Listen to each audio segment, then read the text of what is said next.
Good afternoon, everyone. Thank you so much for being here, clicking on the video, sliding in. I appreciate you being here. As today, we dive into Emancipator. We're going to be listening to this track here, Kamakura. This is coming off of the album Safe in the Steep Clips, rather. I don't know why I said Steve Clips, which was released in 2010.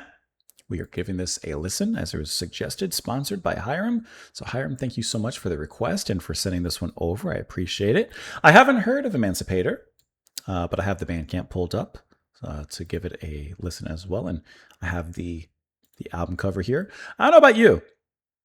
Doesn't it kind of look like there's a face in the cover, like an eye, one eye open, one eye closed, a mouth right here? Looks to me like there's possibly a face there.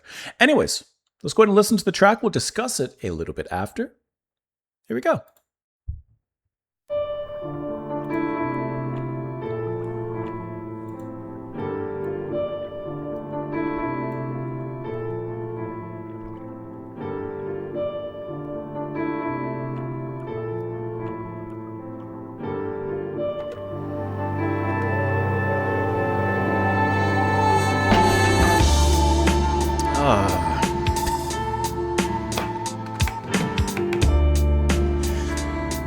Okay.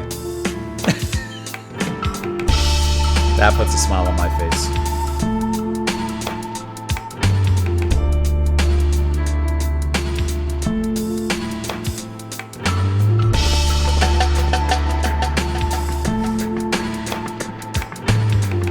Big slide on the bass.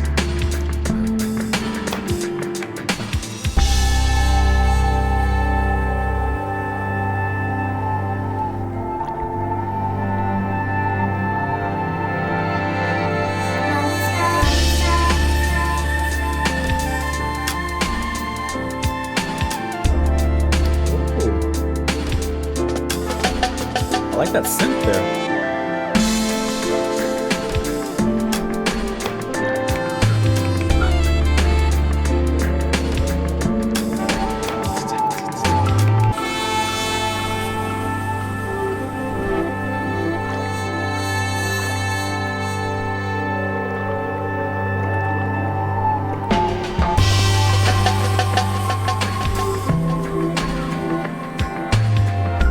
I love the way the bass moves.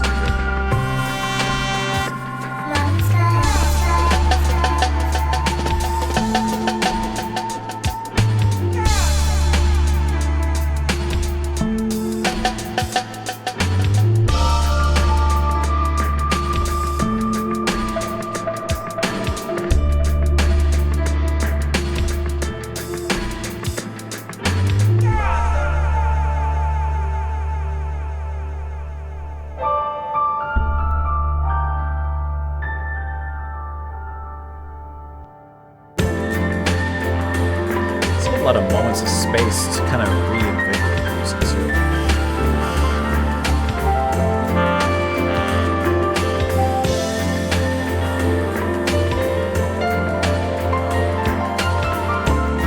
It's really great piano.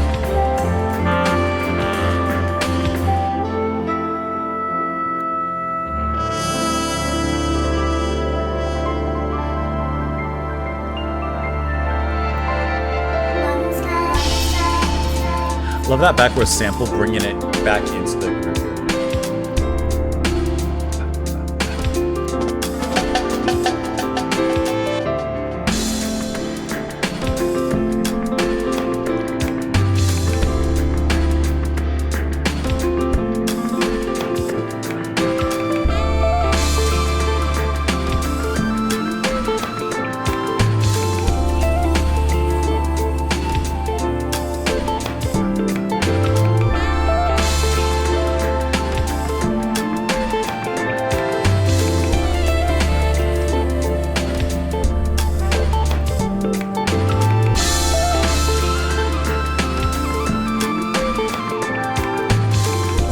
I like that synth sound a lot.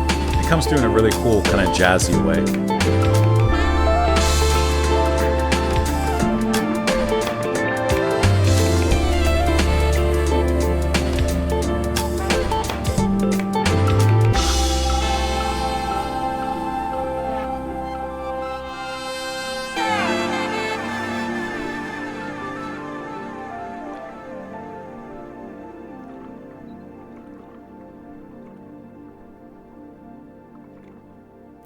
That's a feel-good listen.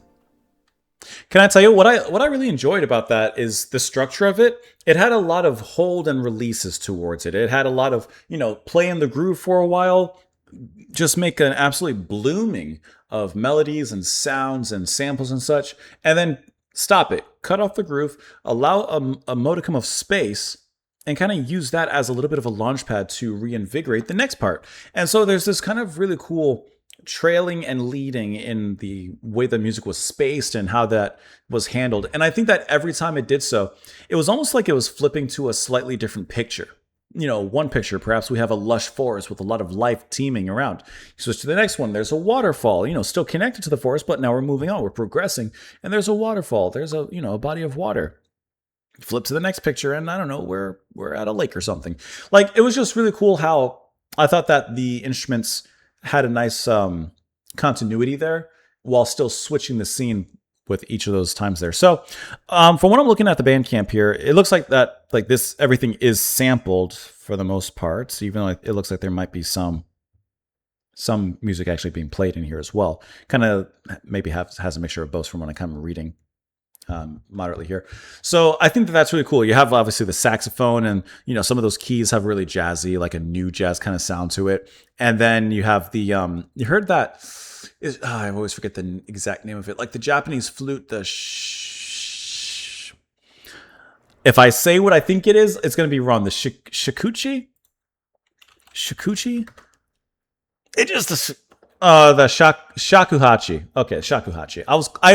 I thought it was, I knew I was like in the vein, but I wasn't quite right. It sounds like that's perhaps involved in here as well. And of course, you just have that deep groove to kind of send it all ablaze. But I really think that every single part of this track felt like this, it just felt like extremely vibrant and very colorful. Here, I'm going to skip around a little bit.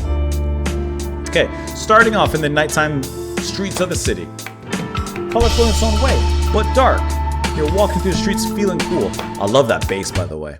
I love that it's so simply performed here. Just a pluck here, a slide there. No like crazy grooves happening throughout on the bass throughout, but it's just those little moments that like I thought came out really nice. All right, space. This is your transition. This is on the theater when they're changing scenes. And then that sample always brings it back in. So now this horn lead kind of takes, or actually it's synth lead, kind of takes the lead here. A little extra percussion as well. Like, okay, this is the next scene. You have that synth, you have a little extra percussion, the groove comes back hard and strong. Like, this is our current picture. Then, hold again. You have this watery sound that comes through. New picture. And there's that big pluck of the bass. But you see how every time it comes back, it changes the picture slightly. It just alters things a little bit. So I think that that's a really cool structure because it keeps things fresh. It still maintains the momentum for as often as it does stop and kind of start. But I think that it, like the tone of everything just is very inviting and colorful to listen to. And I think that this is a really cool track. And I love the sound of that sax. You can't, that's not gonna, that falling piano. I've mentioned it before, but the music kind of reminds me a little bit of DJ Crush, who I used to listen to a lot when I was a teenager. I still listen to him now, but like it reminds me of his music a little bit. Yes, it's DJ Crush. I just picked one of his songs right quick. I love that piano.